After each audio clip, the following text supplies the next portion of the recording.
नमस्कार साथियों, संकल्प कॉम्पिटिटिव क्लास में एक बार पुनः आप सबका हार्दिक स्वागत और अभिनंदन। पूर्व में हम लोगों ने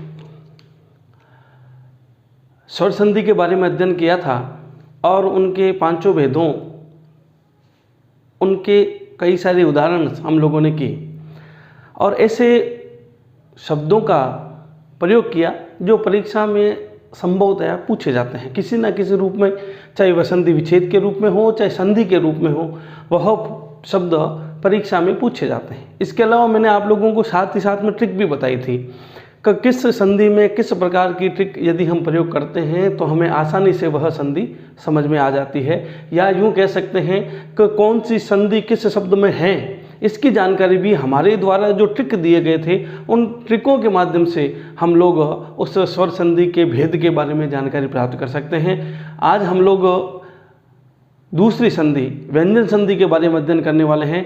व्यंजन संधि के अंतर्गत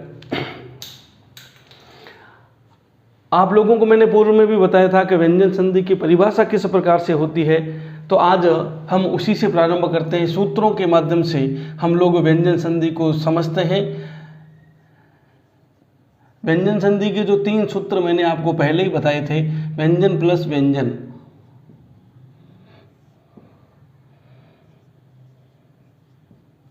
व्यंजन के साथ स्वर का मेल हो जाए और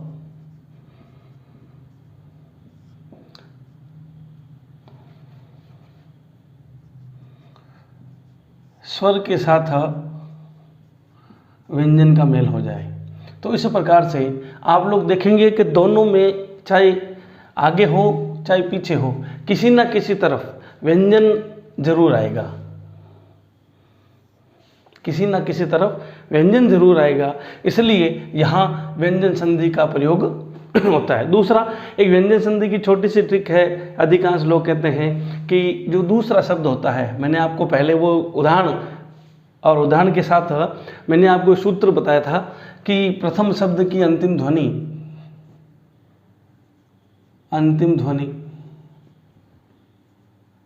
और ये सूत्र कई बार सुनेंगे जब तक संधि का विषय चलेगा। द्वितीय शब्द की प्रथम ध्वनि, कई बार इस सूत्र का प्रयोग हम लोग करेंगे। क्यों करेंगे, इसके पीछे बहुत लॉजिक चलते रहते हैं।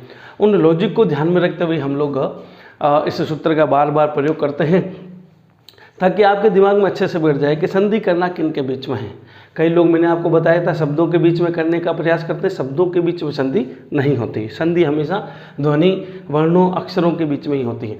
यहाँ हम लोग व्यंजन संधि की बात करते हैं तो व्यंजन संधि के अंतर्गत आप लोगों ने देखा कि दोनों तरफ में, यानी चाहे पीछे आओ चाहे आगे आओ, 2 बार आगे आ गई, 2 बार पीछे आ गई, स्वर के साथ भी आ गई, लेकिन किसी न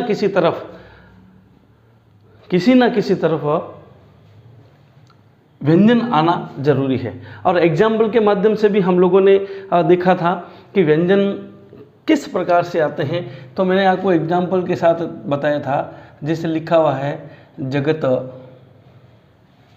प्लस ईश। एक एग्जाम्पल इस प्रकार का दिया था, एक एग्जाम्पल इस प्रकार का दिया था वी प्लस छेद, और एक एग्जाम्पल इस प्रकार का दिया था ऋक प्लस वेद। ये एग्जाम्पल देने से एक चीज़ आपके क्लियर हो गई कि व्यंजन संधि जब विच्छेद की स्थिति होती है तो हम आसानी से व्यंजन संधि की पहचान कर सकते हैं। पहला प्रकार तो यही है कि यदि प्रथम शब्द दिया हुआ है, प्लस के पहले वाला शब्द दिया हुआ है और उस प्लस के पहले वाले शब्द का अंतिम अक्षर हलंत रूप में है, तो वहाँ पर व्यंजन संधि होगी। यह स्थिति कब, जब संधि विच्छेद की स्थिति होती है। दूसरा, सबसे कठिन जो लगता है, अधिकांश लोगों को सबसे कठिन ये लगता है और इसके अंतर्गत वह गलत करके ही रहते हैं, या यूँ कह सकते हैं उनसे ये गलती हो ही जाती है। क्यों हो जाती है? क्योंकि यहाँ वो अंतिम ध्वनि के रूप में ई को मानते हैं, यहाँ द्वितीय शब्द की प्रथम ध्वनि के रूप में वो लोग ए को मान बैठते हैं, जबकि यहाँ ए नहीं है। ये चीज़ मानने की वजह से ही सारा का सारा मामला गड़बड़ होता है और व्यंजन संधि को वो लोग स्वर संधि बनाकर प्रश्न को गलत कर बैठते हैं। तो यहाँ देखते हैं, मैंने आपको पहले भी बताया था कि जब किसी व्यंजन के अंदर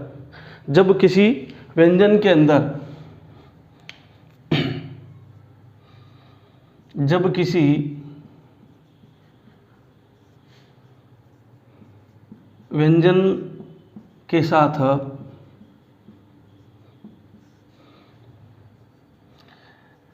स्वर मिला हो तब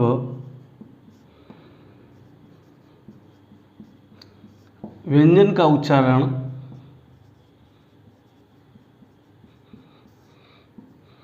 पहले होता है।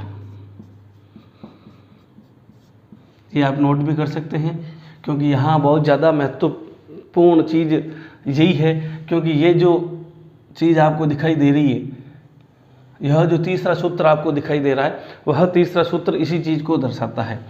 होता क्या है, क के साथ उ मिला हुआ है, ख के साथ ई मिली हुई है, तो अब इनको मिलाएंगे कैसे? तो आप लोग कहेंगे क और उ की मात्रा, पहले क्या आया फिर उ आया। इसमें भी क्या होगा, इस प्रकार से ई की मात्रा पहले होने की वजह से अधिकांश लोग इसे पहले बोल बैठते हैं कि पहले कौन आएगा, ई आएगा। तो यह सबसे बड़ी गलत होने की या सबसे बड़ी गलती हम लोग कर बैठते हैं। तो इस गलती को हम लोग भविष्य में नहीं करें, इसलिए इस बात पर मैं विशेष जोर देता हूँ। और संधि के जो जितने भी प्रश्न आएंगे आपके, वह सारे के सारे प्रश्न सही हो, इस बात का भी हम लोग अच्छे से ध्यान करते हैं। और आप लोग यहाँ देख सकते हैं कि व्यंजन संधि का मामला किस प्रकार से है।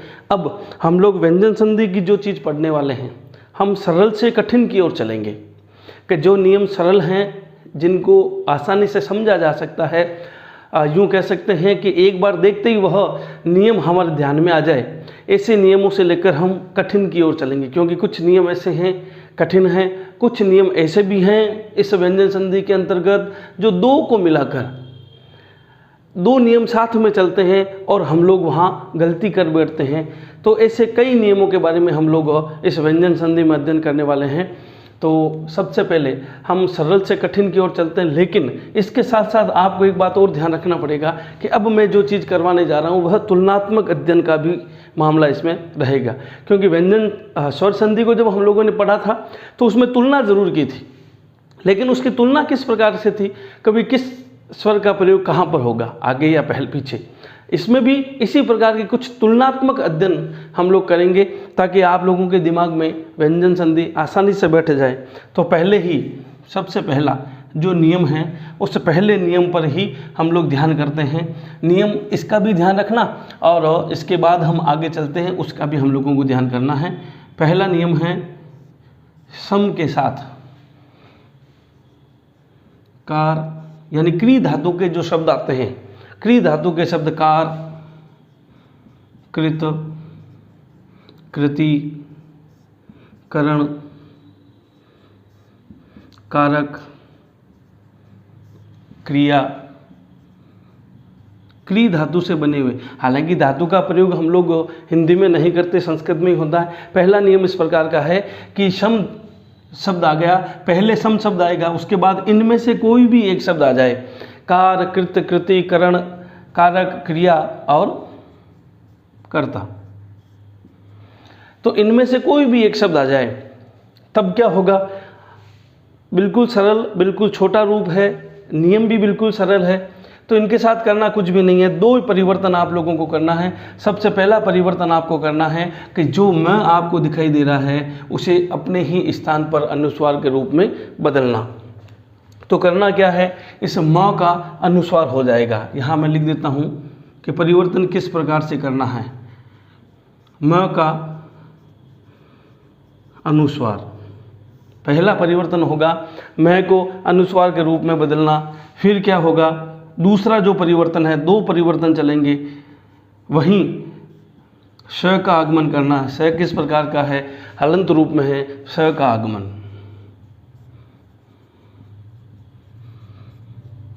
ये दो प्रकार के परिवर्तन जब हम लोग इन दोनों को मिलाएंगे, ये फिक्स नियम है, यह फिक्स नियम है, यही शब्द आएंगे, इन्हीं शब्दों के साथ हम लोगों को संधि करनी है। तो एक सूत्र बनता है, ये सूत्र भी समझ लीजिए, पहला नियम भी समझ लीजिए कि सम के साथ कार, कृत, कृति, करण, कारक, क्रिया और कर्ता। अब मेल किस प्रकार से करते हैं, तो आइए हम लोग देखते हैं। सम, मैंने आपको पहले कहा था मैं सरल से कठिन की ओर चलूँगा, तो सरल जितने भी हैं पहले उनका अध्ययन कर लेंगे, कुछ जो कठिन हैं उनके बारे में अध्ययन करेंगे बाद में। लेकिन पहला नियम सरल है, इसके साथ हम लोग कार जोड़ते हैं। तो अब इसको मेल करते हैं। तो सबसे पहले मैंने आपको कहा म का अनुस्वार, पहला परिवर्तन क्या है, यह पहला परिवर्तन है कि जो मैं दिया हुआ है सम में म का अनुस्वार बनाएंगे। तो ये जहाँ म है उसी के ऊपर अनुस्वार के रूप में बनाइए। फिर क्या करना है, वहाँ स का आगमन करना है। ये स का आगमन हो गया, पीछे कौन बचा, कार। तो हमारे सामने शब्द बन गया, संस्कार शब्द बन गया और एक नियम पूरा हो गया। अब इसके कुछ एग्जाम्पल संधि विच्छेद के रूप में भी देख लेते हैं। तो मान लीजिए यहाँ दिया हुआ है सम, अब संधि विच्छेद के रूप में करना है तो यहाँ हमें शब्द लिखना पड़ेगा। तो शब्द अगर लिखते हैं तो शब्द लिख देते हैं संस्कृत। तब आपको क्या करना है, यहाँ स का आगमन दिख रहा है, यहाँ अनुस्वार आपको दिखाई दे रहा है, उसके बाद कृत, क्री धातु के शब्द आपको दिखाई दे रहे हैं। तो कार, कृत, कृति, करण, कारक, क्रिया, कर्ता, ये जितने भी शब्द आपको दिखाई दे रहे हैं, इन शब्दों में संधि विच्छेद करते समय केवल इस स को हटाना है। संधि विच्छेद करेंगे तो स को हटाना है, यहाँ हम लोग स को हटाएंगे और जो अनुस्वार है उस जो अनुस्वार है उसे मैं में बदल देंगे। फिर पीछे कौन बचा, कृत बचा, यह संधि विच्छेद हो गया। इस प्रकार से इस नियम के कुल मिला के 2, 2, 4, 2, 6, 7 ही एग्जाम्पल बनते हैं। तो पहला नियम आपका पूरा हो गया, आप इसका स्क्रीनशॉट लीजिए।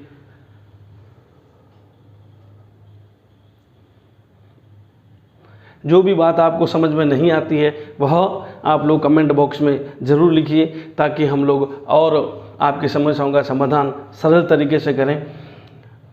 फिलहाल आपके सामने जो चीज़ दी जा रही है वह पूर्ण रूप से दी जा रही है, ताकि किसी प्रकार की कोई भी कमी आपके परीक्षा के अंतर्गत ना रहे।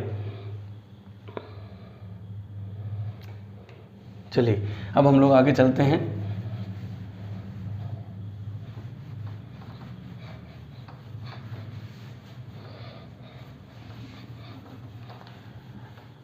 ये जो नियम मैंने अभी हटाया है उसी नियम को थोड़ा सा आगे बढ़ाते हैं, इसके रूप को थोड़ा सा बदलते हैं। वही शब्द जो हमने क्री धातु के देखे थे, नियम नंबर 2, जो क्री धातु वही तुलना हो जाएगी, पास पास में रहेंगे तो आपको जल्दी याद होंगे।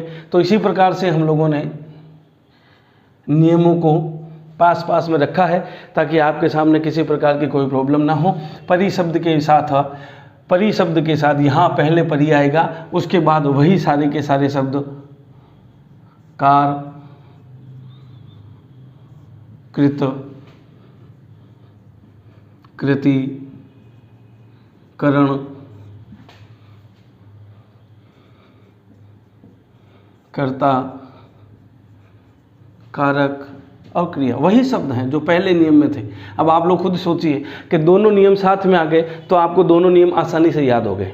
एक था सम, यहाँ कौन आएगा, यहाँ सम आएगा, ये तुलना भी हो गई कि यहाँ यदि सम आता है तब हम लोग क्या करते हैं, म का अनुस्वार करते हैं और श का आगमन करते हैं। एक तो ये हो गया। अब यहाँ ये नहीं है, अब कौन आ गया, परि आ गया।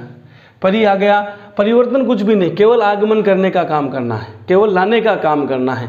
तो किस प्रकार से लेकर आते हैं, तो यहाँ हम किसको लेकर आएंगे, पहले भी श को लेकर आए थे, यहाँ भी श को लेकर आएंगे, लेकिन यहाँ श कौन सा होगा, ये श हो जाएगा। संधि करते समय श का आगमन, इतना ही आप लोगों को ध्यान करना है, केवल श का आगमन करना है। यहाँ कुछ अलग था, यहाँ कुछ अलग है, लेकिन शब्द तो वही है पीछे। इसलिए हम लोग जितना धैर्य से पढ़ाते हैं, ताकि एक बार आपको पढ़ने की आवश्यकता है, बार बार पढ़ने की आवश्यकता भी नहीं है, अच्छे से आपके नोट्स भी तैयार हो जाएंगे। तो यहाँ हम लोग को संधि करते हैं परि और कार। केवल और केवल क्या करना है, श का आगमन करना है, यानी इसको हटाना है, और इसको हटाने के बाद ये श का आगमन हो गया, और पीछे कौन बचा, कार बचा। इतना सा काम करके आप लोग एक नए शब्द का निर्माण कर सकते हैं। तो ये जितने भी शब्द हैं इनमें भी इसी प्रकार की स्थिति आपकी बन सकती है। परि प्लस कृति ले लेते हैं तो शब्द बन जाएगा परिष्कृति। मान लीजिए यहाँ शब्द बदलकर संधि का रूप ले लेते हैं, परिष्करण ले लेते हैं। तो अब आपको कहते हैं कि भाई संधि विच्छेद करना है, तो संधि विच्छेद करते समय हमें केवल इतनी सी ध्यान करनी है कि इस श को हटाना है और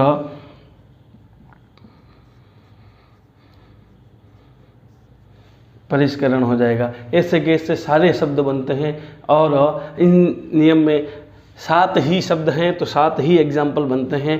तो इस प्रकार से आप लोग बिल्कुल सरल तरीके से और कंपेयर करते हुए कि यहाँ और यहाँ दोनों ही में शब्द एक जैसे ही हैं, लेकिन परिवर्तन क्या होता है, इतना सा परिवर्तन, इसीलिए तुलनात्मक अध्ययन कहा जाता है। तो हम लोग तुलनात्मक अध्ययन का भी साथ में प्रयोग करते हुए व्यंजन संधि को पढ़ रहे हैं। तो दूसरा नियम आपके सामने, उसको भी आप लोगों ने बड़ी आसानी से बड़ी अच्छे से समझा है। अब हम लोग चलते हैं अपने तीसरे नियम की ओर। तब तक आप इसका स्क्रीनशॉट लीजिए।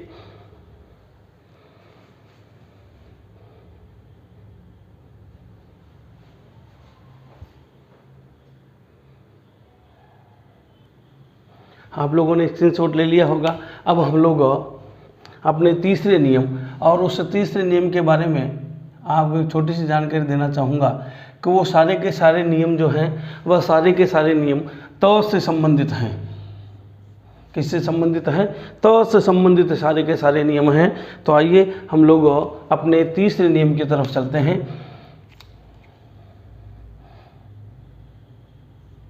त से संबंधित नियम नंबर 3, प्रथम शब्द की अंतिम ध्वनि त के रूप में होगी और द्वितीय शब्द की प्रथम ध्वनि के रूप में है आएगा। यहाँ ये इतना सा ही सूत्र लिखा है मैंने। क्यों लिखा है, क्योंकि इस चीज़ को मैं जोड़ते हुए लिख रहा हूँ, डिटेल में लिखने की आवश्यकता नहीं। इनके सूत्र बनते हैं और उन सूत्रों के आधार पर हम लोग अध्ययन करते हैं किस प्रकार से कौन सी चीज़ होगी। तो देखते हैं कि यदि त आएगा, यहाँ त आएगा, प्रथम शब्द के अंतिम ध्वनि के रूप में त आएगा और द्वितीय शब्द की प्रथम ध्वनि के रूप में है आएगा। इसके साथ कोई भी स्वर जुड़ा हुआ हो, हमें उससे घबराने की आवश्यकता नहीं है। अधिकांश लोग घबरा जाते हैं और सवाल गलत करके आते हैं, प्रश्न का उत्तर गलत करके आते हैं। तो देखिए इसमें क्या परिवर्तन होने वाला है। यदि प्रथम शब्द के अंतिम ध्वनि के रूप में त आता है तो उस त को हम लोग द में बदलते हैं। त को हम लोग किस में बदलेंगे, द में बदलेंगे। ये संधि करते समय की स्थिति है। संधि विच्छेद करेंगे तो द का वापस त कर देंगे। बात समझ में आपको आ गई होगी। त का द करते हैं और ये जो ह दिया हुआ है, इस ह को हम लोग ध में बदलते हैं। क्योंकि त हलंत रूप में है इसलिए द भी हलंत रूप में आएगा। इसमें हमने हलंत वगैरह कुछ भी नहीं लगाया। इसका क्या कारण है, क्योंकि ये जिस रूप में आएगा ध भी उसी रूप में आएगा। यह चीज़ आपको समझनी है। तो द में बदलेगा लेकिन हलंत रूप में, लेकिन ह जिस रूप में होगा ध उसी रूप में बना जाएगा। तो हम एक एग्जाम्पल देखेंगे तो उस एग्जाम्पल के माध्यम से हम लोग इसको और सरल तरीके से समझ सकते हैं। उत प्लस हरण,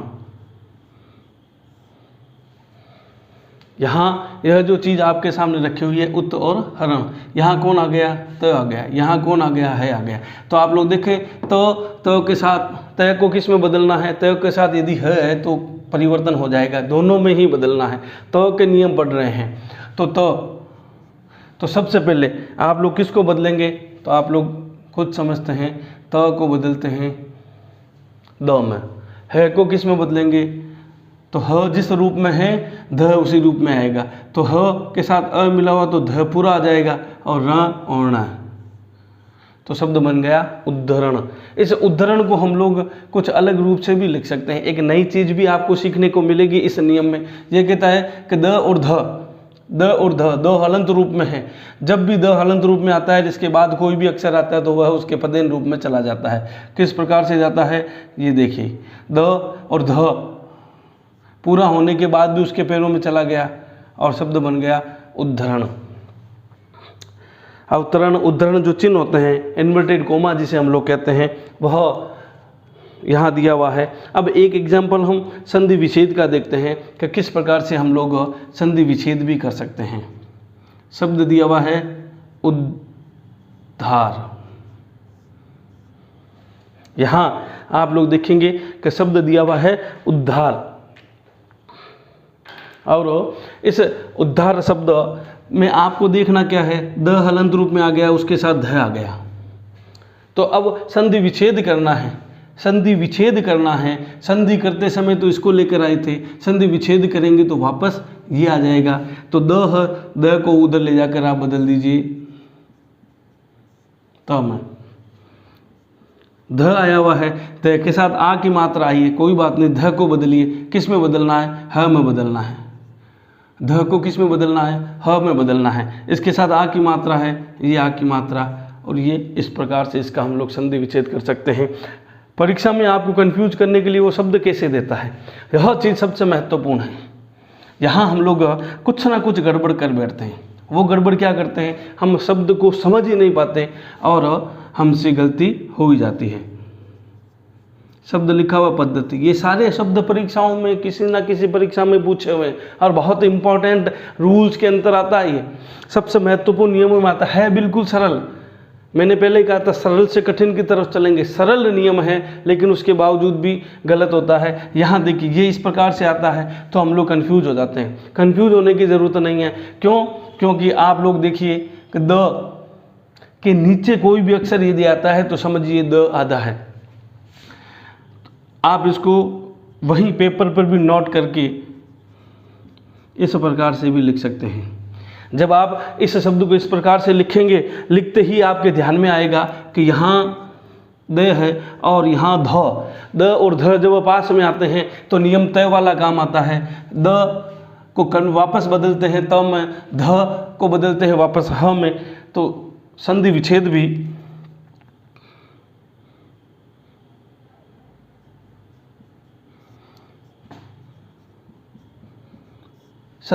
भी इस प्रकार से हो जाएगा, पत प्लस हति। पत क्योंकि द को बदलना है त में और ध को बदलना है में। तो ये एक और नियम आपके सामने बिल्कुल सरल तरीके से, और सबसे ज़्यादा पूछा जाने वाला नियम। कुछ एग्जाम्पल है और हैं जो आप लोग उनको भी संधि और संधि विच्छेद करते हुए नोट डाउन कर सकते हैं।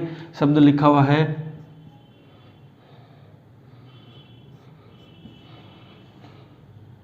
उत प्लस रित। यहाँ है के साथ री की मात्रा आई है तो संधि करते समय भी इस बात का हम लोगों को ध्यान करना पड़ेगा। तो द में बदल दो, ह को ध में बदल दो, है के साथ स्वर कौन सा आया वही स्वर इसके साथ मिला दो और ये हो गया उद्धृत। तो आप लोग इस प्रकार से संधि विच्छेद भी कर सकते हैं। एक संधि विच्छेद का और समझा देता हूँ जो प्रश्न परीक्षा में पूछा जाता है, वह शब्द भी आपको आना चाहिए। शब्द है तद्धित। वो पद्धति वाला ही यहाँ पर आ गया, द और ध इस प्रकार से आ गया, तो आप इसको अलग कर सकते हैं।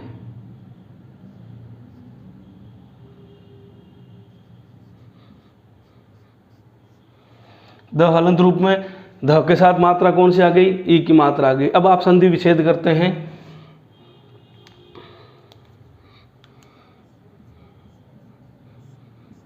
तत्व द है, द को इसमें बदलिए और ध को बदलिए ह में, और ध के साथ इस ध के साथ मात्रा कौन सी आई, ही की आई। ये पांचों ही शब्द सबसे ज़्यादा महत्वपूर्ण शब्दों में हैं और परीक्षा में पूछे जाते हैं। आप लोग इस तीसरे नियम को भी नोट डाउन कीजिए। कोई भी बात समझ में नहीं आए आप कमेंट बॉक्स में ज़रूर लिखिए। इसके बाद हम लोग अगले चौथे नियम की तरफ चलेंगे, लेकिन मैंने आपको पहले कहा था ये सारे के सारे के नियम हैं। अगला भी नियम इसी प्रकार का इतना ही महत्वपूर्ण नियम है। इससे भी संबंधित कई सारे शब्द जो मैं आपको करवाने वाला हूँ वो परीक्षाओं में पूछे जाते हैं।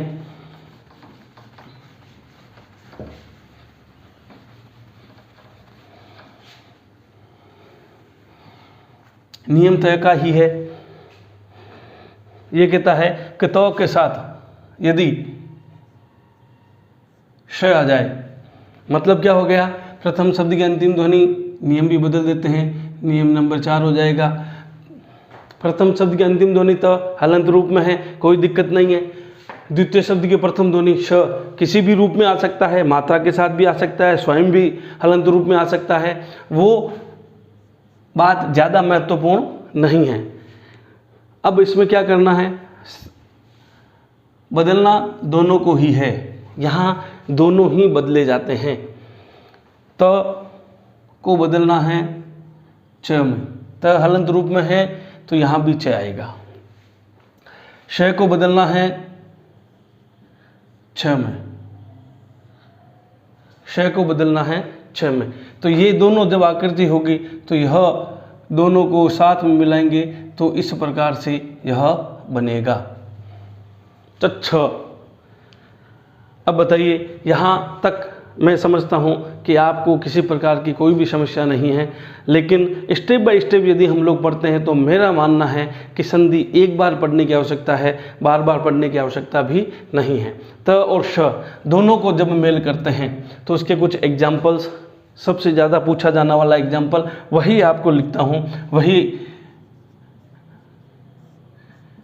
परीक्षा में कई बार किसी न किसी रूप में पूछा गया है। उत प्लस श्वास। अब करना क्या है, अब आप लोग देखेंगे यहाँ तो मामला थोड़ा अलग ही हो गया, तो भी हलंत रूप में है और श भी हलंत रूप में है, लेकिन हमें इस चीज़ से घबराने की आवश्यकता नहीं है। तो हलंत में ही आएगा ये तो तय है, लेकिन श किसी भी रूप में आ सकता है, हलंत रूप में भी आ सकता है और पूरे रूप में मतलब स्वर के साथ भी आ सकता है। तो आपको घबराने की बिल्कुल भी आवश्यकता नहीं, केवल और केवल परिवर्तन करना है, जो जिस रूप में है उसी रूप में उसको बदलना है। जब आप इसे बदलेंगे, तो को बदलते हैं, तय को बदलेंगे किस में, च में, हलंत रूप में है बदल दिया। श को बदलेंगे छ में, लेकिन यहाँ श किस प्रकार का है, यहाँ श हलंत रूप में है तो छ को तो हल आधा कर नहीं सकते, तो इसे आधा दर्शाने के लिए इसके नीचे हलंत की मात्रा लगानी पड़ती है, हलंत का चिन्ह लगाना पड़ता है। शेष जो भी बचा हुआ है वह यह है।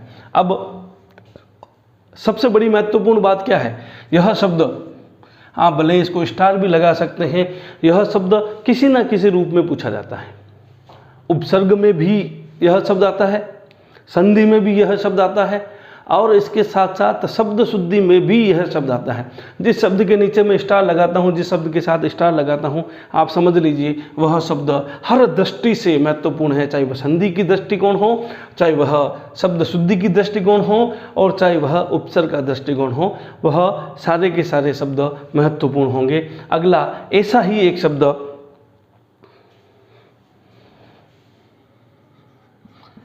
जो परीक्षा की हर दृष्टि से महत्वपूर्ण है, उत प्लस श्रृंखल। कई लोग यहाँ कंफ्यूज होने की संभावना रहती है। इस शब्द यहाँ कुछ भी नहीं है, इस शब्द इस अक्षर में कंफ्यूज होने की संभावना रहती है। अधिकांश लोग इसको समझ ही नहीं पाते। इसी प्रकार से लिखने की उनकी प्रकृति बनी हुई है। यदि आप लोग हमारे वर्ण विचार के टॉपिक को पढ़ते हैं तो आपको पता चल जाएगा कि यहाँ केवल और केवल यह नहीं आता, ये किस प्रकार से बनता है, इसकी बनने की जो प्रकृति है उस प्रकृति को भी बड़ी आसानी से आप लोग समझ सकते हैं। तो देखिए यहाँ श आ गया, ये श बनता कैसे है, देखिए इधर श के साथ यदि आप री स्वर जोड़ते हैं, श के साथ यदि आप र जोड़ते हैं, तब क्या होगा, तब स्थिति होगी कि यह श इस आकृति में बन जाएगा। र जोड़ेंगे, यदि आधा होगा तो र जोड़ेंगे तो पदन रूप में आ जाएगा, और री की मात्रा जोड़ते हैं तो ये इस प्रकार से आ जाएगा। तो कहने का मतलब क्या हो गया, इस श के साथ ये री की मात्रा जुड़ी हुई है, ये र नहीं आएगा। इस रे को लाने की जो आदत हम लोगों में बनी हुई है, उस आदत को हम लोगों को सुधारना होगा, क्योंकि यही आदत हम लोगों को बार बार परीक्षा में गलत करवा देता है। अब करना क्या है, अब इसे करने का तरीका वही, नियम सब कुछ वही है। यह शब्द भी बहुत ही महत्वपूर्ण है परीक्षा के हर दृष्टिकोण से। मैंने बार बार आपके सामने इस चीज़ को रखा है।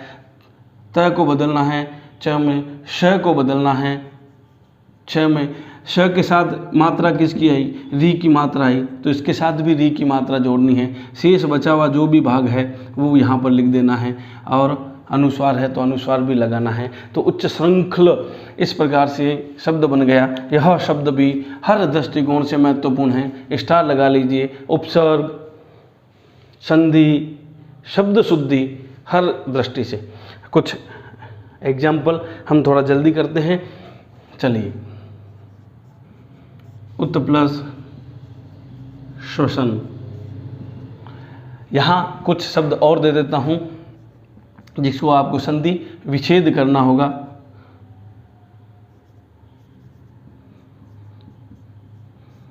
शरद शशि, उच्छ्वासन, इनका संधि विच्छेद भी करेंगे और उसका संधि भी करेंगे। यहाँ संधि करते हैं, त और श दोनों पास में आ गए। त और श जब पास में आते हैं तो च और छ में बदलते हैं। यहाँ श किस रूप में, हलंत रूप में है, तो ये भी हलंत रूप में आ गया। व श न, उच्छ्वसन, ये एक शब्द बन गया। ये भी इम्पोर्टेंट है। ये सारा का सारा नियम मैंने आपको पहले ही बताया था कि महत्वपूर्ण है। अब हम इसमें क्या करते हैं, च और छ, छ और छ, ये दोनों आ गए। जब ये दोनों आ गए, इस पे विशेष तौर से फोकस करना बहुत महत्वपूर्ण आएगा। च और छ, छ को बदलते हैं शरत,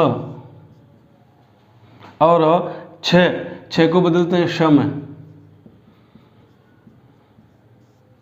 शरद प्लस शशि। इसी प्रकार से यहाँ छ को बदलते हैं उत, और छ को बदलते हैं श में, और इस छ के साथ मात्रा कौन सी आई, आ की, वो लगाइए और संधि विच्छेद करिए, उत प्लस शासन। तो इस प्रकार से ये सारे के सारे शब्द महत्वपूर्ण हैं, ये नियम भी महत्वपूर्ण हैं। आप लोग इसका स्क्रीनशॉट लीजिए।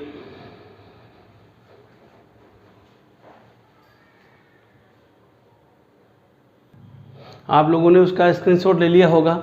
अब हम लोग अपने अगले नियम, वही तय का नियम ही है, तय के नियम एक साथ करेंगे तो आपको पता रहेगा। और आप यदि इसका स्क्रीनशॉट लेते हैं और अपने कॉपी में भी लिखते हैं, नोट्स के रूप में लिखते हैं, तो भी आप लोगों के लिए बहुत ही फायदेमंद है। अब हम तय के नियम, पांचवें नियम की तरफ चलते हैं अपने व्यंजन संधि के।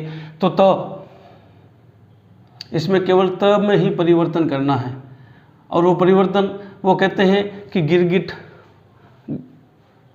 जो रंग बदलता है, उसी प्रकार से खरबूजा खरबूजे को देखकर रंग बदलता है, उसी प्रकार से यहाँ च को देखकर त भी अपना रंग बदल लेगा। यह जो पांचवा नियम है इसी प्रकार का है। जैसे खरबूजा खरबूजे को देखकर रंग बदलता है, उसी प्रकार से च को देखकर त भी अपना रंग बदलेगा। और ये भी किस प्रकार का हो जाएगा, च हो जाएगा। केवल परिवर्तन एक है, इसमें कोई परिवर्तन नहीं है, वो वैसा का वैसा रहने वाला है। अब मूल में आपके सामने जो चीज़ आने वाली है वो इस प्रकार की आएगी। जो मूल चीज़ आपके सामने आने वाली है, क्योंकि एक तो त रहेगा च में बदला हुआ, एक च इस प्रकार से अपना मूल रूप लेकर आएगा।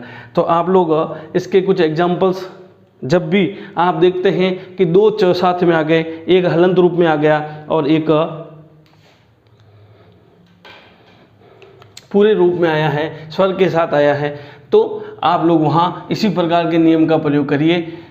ये हिंट जो मैं आपको दे रहा हूँ, यह हिंट आपके, ये जो मैं गोले बना कर ये चीज़ें लिखता हूँ वो आपके लिए ही है, जो सूत्र के रूप में भी कह सकते हैं, ट्रिक के रूप में भी आप लोग कह सकते हैं। तो देखिए एक एग्जाम्पल हम लोग लेते हैं। एग्जाम्पल नंबर 1, शरत प्लस चंद्र, तो यहाँ त आ गया, त के साथ च आ गया, तब आप इसको क्या करेंगे, परिवर्तन केवल और केवल एक में करना है, त में परिवर्तन करना है, हलंत रूप में आ गया और पूरा का पूरा चंद कर दीजिए, शरद चंद। चलिए, तो इस प्रकार से एक और एग्जाम्पल हम लोग लेते हैं, नंबर 2 एग्जाम्पल, उत्त प्लस 4।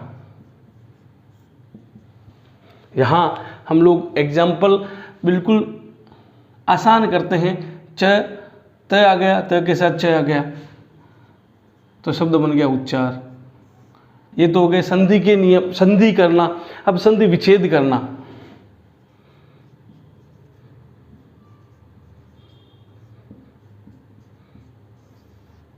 भगवत चिंतन, तो च साथ में आ गए ना, बस इतना ही तो ध्यान करना है। च साथ में आ गए तो पहला आधा च है उसे बदल दीजिए, किस में बदलना है, तो हमें बदलना है, भगवत प्लस चिंतन। अब अगला एग्जाम्पल,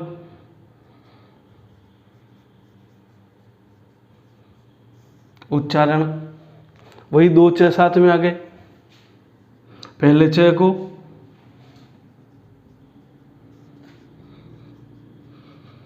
ये संधि विच्छेद हो गया। तो इस प्रकार से आप देख सकते हैं कि 5वां नियम भी बिल्कुल आसान नियम है। ये आसान नियम इसलिए बताए जाते हैं कि आप लोग किसी प्रकार की कोई भी गलती गड़बड़ कुछ भी ना कर पाएँ और आपके सारे सवाल सारे प्रश्न परीक्षा में अच्छे हों। एक एग्जाम्पल और ले लीजिए,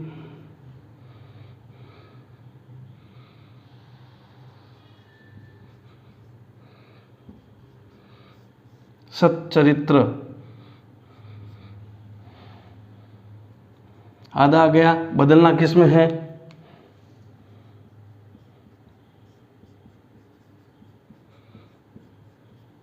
ये लीजिए।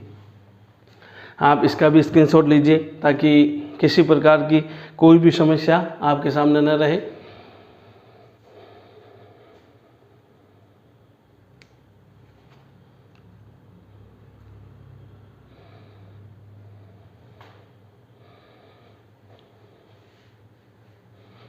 चलिए अगले नियम की तरफ चलते हैं।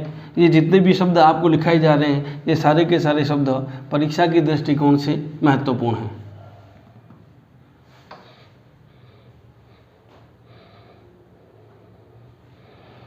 कंपेयर करने का एक और बढ़िया नियम आ गया है आपके सामने। अब आप लोग देखेंगे कि किस प्रकार से किसी भी चीज़ में कंपेयर की जाती है। नियम क्या कहता है, त के बाद यदि 6 आ जाए, ध्यान से सुनना। अभी हम लोगों ने एक नियम पढ़ा था और वह नियम क्या था उसको भी देखेंगे और इसको भी देखते हैं। त के बाद यदि 6 आ जाए तो बदलना केवल इसी को है, 6 आ गया। मूल प्रकृति इसकी कैसी बनेगी, ये बनेगी। अब आपने अगर इस वीडियो को सही ढंग से देखा है तब आपके सामने एक चीज़ आई कि अभी अभी आपने एक नियम को पढ़ा, संभवतः वह चौथा नियम था, नियम नंबर जो 4 था। उस 4 नियम में आप लोगों ने देखा त के बाद यदि श आता है तो त बदलता है च में, श बदलता है छ में। यही चीज़ कंपेयर की है। यहाँ देखिए और इसको देखिए, दोनों में एक जैसा दिखाई दे रहा है। अब ऐसी स्थिति में आप क्या करेंगे, अब ऐसी स्थिति में आपको शब्द की तरफ जाना है। कैसे जाना है, मान लीजिए शब्द दिया हुआ है उत प्लस छादन, एक शब्द ये दिया हुआ है। मान लीजिए इसी शब्द को आपके सामने रख दिया उच्छादन। ऐसी स्थिति में आपके सामने अगर इस शब्द को रख दें तब आपके कन्फ्यूज़ होने की संभावना बढ़ जाती है। लेकिन वो कन्फ्यूज़न दूर कब होगा? जब आप उस शब्द के विच्छेद करेंगे, क्योंकि यहाँ आपको विकल्प के रूप में क्या क्या मिलने वाला है वो भी आप लोग थोड़ा सा देख लीजिए। पहला विकल्प आपको मिलेगा ऊ प्लस छादन। दूसरा आपको विकल्प मिलने वाला है उत प्लस साधन। तीसरा आपके सामने जो विकल्प आएगा वो रहेगा उत प्लस छादन। और जो चौथा विकल्प आएगा वो आएगा उद प्लस साधन। 4 विकल्प परीक्षा में आपके पूछे दिए हुए रहेंगे। अब आप लोगों को देखना क्या है कि मूल शब्द कौन सा। मैंने अभी आपको कहा था कि कंपेयर करना ज़रूरी है। यहाँ भी च छ आ रहा है, इस चौथे वाले नियम में भी च छ आ रहा है। तब क्या करें? यदि आप लोग इस नियम को इस शब्द में लगा देते हैं तो क्या होगा? यदि यह शब्द यहाँ लिखा हुआ हो उच्छादन, और अब इस शब्द के साथ इस नियम को, चौथे नियम को यदि आप लोग लगा देते हैं तो क्या होगा? आप लोग इसका संधि विच्छेद इस प्रकार से करेंगे, इसको बदलेंगे इसमें और 6 को बदलेंगे इसमें, बाकी शेष वैसे ही रखेंगे। अब मुझे आप लोग बताइए कि जब आपने संधि विच्छेद किया तो ये साधन शब्द कभी आपने सुना है क्या? संभवतः नहीं। यदि आपने साधन शब्द सुना नहीं तो आप यह नियम इसमें कैसे लगा सकते हैं? साधन शब्द आपको पता है, छा जाना, छाने वाली जो स्थिति होती है वहाँ साधन शब्द का प्रयोग होता है। तो यहाँ इस प्रकार का यदि आप लोग करते हैं तो शब्द के बनने की प्रकृति का भी आप लोगों को ध्यान रखना पड़ेगा। आप लोगों को ये भी ध्यान रखना पड़ेगा जिस शब्द का चयन मैंने किया है वह शुद्ध है या नहीं है। तो यहाँ आप लोगों को देखते ही साधन शब्द आपको समझ में नहीं आएगा, आप कहेंगे ये शब्द गलत है, तो आप ये नियम यहाँ नहीं लगाएंगे। यही कंपेयर करना है, इसी प्रकार से कंपेयर करना है शब्द को देख कर कि यहाँ ये नियम लगाता हूँ तो किस प्रकार से मेरा मामला ठीक बैठता है। तो ये आपके सामने गलत हो गया। साधन इसमें भी दिया हुआ है, इसमें भी दिया हुआ है, तो यह भी गलत है, यह भी गलत है। अब ऊ के साथ साधन, ऊ के साथ साधन नहीं है, उत के साथ साधन है। उत के साथ साधन है, यह नियम आपके सामने मैंने रखा भी है। तो इस प्रकार से आप कंपेयर करके भी उत्तर निकाल सकते हैं, क्योंकि ऐसे आपको एक तो दिख ही गया, दूसरा आपको दिख ही गया, और भी क्या पता आगे और आ जाए ऐसे नियम, है ना। तो आप लोग इस प्रकार से कंपेयर कर करके इन एग्जाम्पल्स को करना है। एक एग्जाम्पल और देता हूँ आपको, इसी प्रकार का दूंगा, लेकिन मैं दूंगा उसको अलग तरीके से। वो तरीका क्या रहेगा? मैं दूंगा इस तरफ,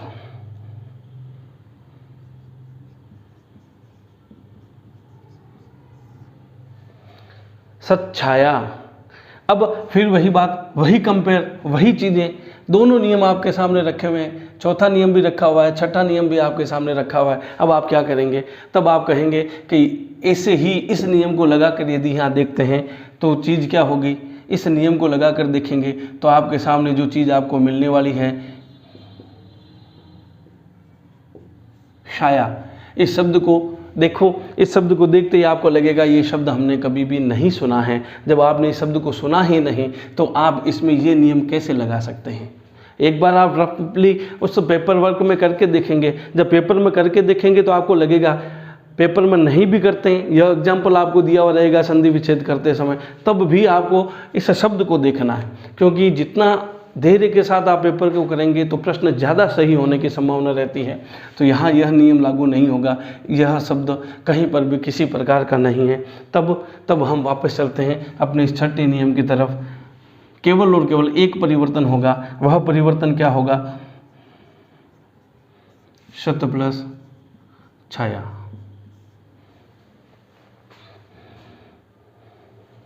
अगला एक और एग्जाम्पल इसी प्रकार का आप लोग ले लीजिए, ताकि 3-4 एग्जाम्पल अगर आपके किए हुए रहेंगे तो आपको सारी चीज़ आसानी से मिल जाएगी, आसानी से समझ में आ जाएगी, सब कुछ आपके सामने क्लियर रहेगा। वही चीज़ यहाँ इस नियम को लगा कर देखते हैं तो क्या होगा?